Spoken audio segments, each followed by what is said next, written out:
Trump रूस पर दबाव बनाने की पूरी कोशिश कर रहे हैं। रूस से तेल खरीदने वाले देशों पर सैंक्शन लगाने की बातें कर रहे हैं। अमेरिका और रूस के बीच तनाव बढ़ा तो ब्रेंट क्रूड ऑयल की कीमत बढ़ सकती है। ट्रंप रूस पर दबाव बनाने की पूरी कोशिश कर रहे हैं। रूस से तेल खरीदने वाले देशों पर सैंक्शन लगाने की बातें कर रहे हैं। एक्सपर्ट्स के मुताबिक अमेरिका और रूस के बीच तनाव बढ़ा तो ब्रेंट क्रूड ऑयल की कीमत बढ़ सकती है। रूस पूरी दुनिया में 50 लाख बैरल कच्चा तेल हर दिन सप्लाई करता है। अगर ग्लोबल सप्लाई से रशियन तेल निकाल देंगे तो तेल और महंगा हो जाएगा, क्योंकि सप्लाई जो है वो कम होगी, डिमांड उतनी ही रहेगी, तो भाई कीमत बढ़ जाएगी। फिलहाल ब्रेंट क्रूड ऑयल की कीमत $68 के प्रति बैरल के करीब है, जो बढ़कर 100 से $120 प्रति बैरल तक जा सकती है। यानी ब्रेंट क्रूड ऑयल की कीमत 46% से 75% तक बढ़ सकती है।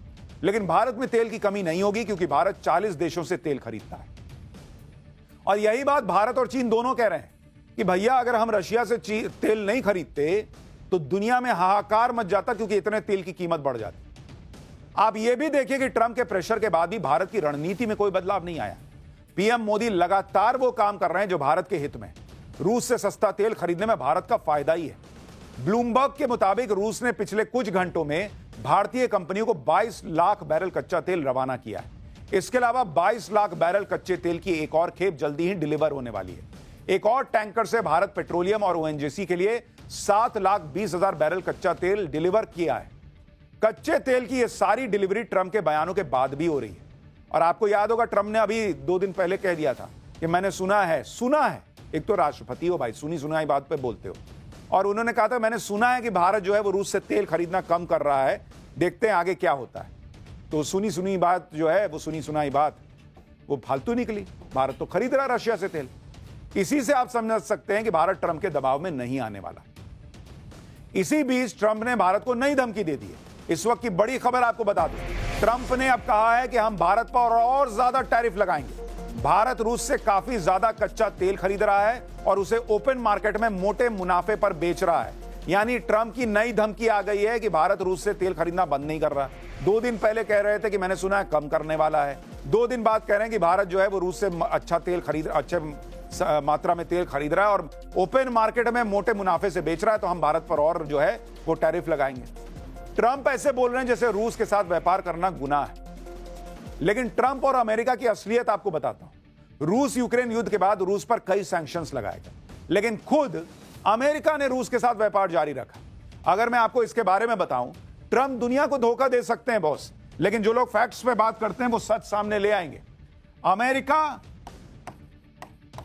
और रूस का व्यापार देखिए आप, ये आपको 2024 का आंकड़ा बता रहा हूं। 2024 में करीब 26,000 करोड़ रुपया का व्यापार हुआ है दोनों देशों के बीच।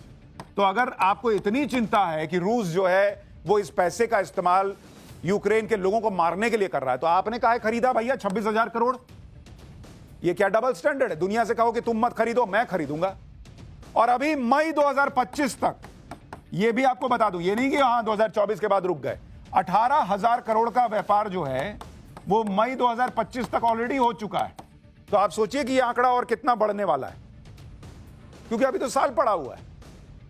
औसतन प्रति माह हर महीने का औसत निकालिएगा तो वो करीब 4,000 करोड़ बैठता है। तो तुम काहे खरीद रहे हो भाई रशिया से सामान, या क्यों उसको बेच रहे हो? अमेरिका मुख्य तौर पर रूस से फर्टिलाइजर, केमिकल, एल्यूमिनियम और अन्य धातुएं खरीदता है। तो तुम जरूरत का सामान खरीद लोगे, और भारत जिसमें तेल की इतनी खपत है वो रशिया से ना खरीदे, वो महंगा खरीदे। काहे? खुद तो रूस से बिजनेस कर रहे हैं, दूसरों को लेक्चर दे रहे हैं। लेकिन ट्रंप भले ही भारत के खिलाफ कुछ भी कहते रहे, भारत ने ट्रंप के बयानों पर कोई भड़काऊ रिएक्शन नहीं दिया। इसकी वजह यह है कि ट्रेड डील पर बातचीत अभी चल रही है। डील के लिए अमेरिकी टीम भारत आने वाली है, यानी अमेरिका ट्रेड डील के लिए बेचैन है। भाई तुमको नहीं करनी ट्रेड डील, तुम कह रहे हो हम टैरिफ लगाएंगे, तो भाई अपनी टीम रखो अपने यहां, अगर ऐसा हिसाब है तो। लेकिन यहां टीम आ रही है, उधर सोशल मीडिया पे जो है माहौल बना रहे हैं कि भाई हम ये टैरिफ लगा रहे हैं, वो टैरिफ लगा रहे हैं। पीएम मोदी भी अब दोस्त ट्रंप की लाज बचाने वाला काम करने जा रहे हैं, यानी भारत के हितों की भी रक्षा हो और ट्रंप की लाज भी बच जाए। ट्रेड डील के लिए अमेरिकी टीम 25 अगस्त को भारत आने वाली है। मोदी सरकार ने भी कहा जा रहा है कि सभी मंत्रालयों को निर्देश जारी किए हैं कि अमेरिका को क्या रियायत दी जा सकती है, इसकी लिस्ट बनाओ। इन रियायतों के बारे में भारत अमेरिकी टीम को जानकारी देगा। भारत अपने किसानों, डेयरी उद्योग और एमएसएमई के लिए कोई समझौता नहीं करेगा, यह क्लियर है। इसके अलावा अमेरिका को जो रियायत हो सकती है उस पर विचार करेगा। अमेरिका वाले भी बोल रहे होंगे कि बॉस आप किसी मामले पे नहीं झुकिएगा तो मेरे तो प्रेसिडेंट की बेइज्जती होगी ना। तो कहा गया कि देखो इनको क्या दे सकते हैं। यानी पीएम मोदी भारत के किसानों, छोटे उद्योगों के हितों से कोई समझौता नहीं करने वाले और अमेरिका के साथ ट्रेड डील भी आगे बढ़ा रहे हैं, जिससे भारत और अमेरिका दोनों का काम बने। लेकिन डोनाल्ड ट्रंप जो कर रहे हैं वहां के लोगों के लिए ही खराब कर रहे हैं बॉस। भारत में ऐसा कोई संकट अभी नहीं आया है। पाठशाला में अब अगली क्लास, कहीं गर्दन तक पानी, कहीं घर बन गए स्विमिंग पूल। यूपी बिहार में जल संकट की डरा देने वाली ग्राउंड रिपोर्ट। वाराणसी से लेकर प्रयागराज तक बारिश का पानी ऐसा कहर बरपा रहा कि देखेंगे तो हैरान रह जाएंगे। इस वक्त बारिश ने सारे रिकॉर्ड तोड़ दिए। यूपी से लेकर बिहार तक गंगा किनारे बसे इलाके बाढ़ की चपेट में। यूपी में संगम नगरी प्रयागराज और वाराणसी में गंगा का पानी लोगों के घरों में एंट्री ले चुका है।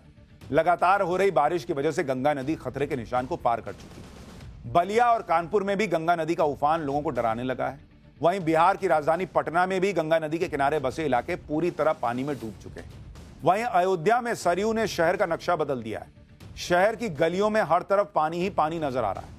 आज पाठशाला में यूपी से बिहार तक आसमान फाड़ बारिश से मची तबाही की एक ग्राउंड रिपोर्ट दिखाऊंगा।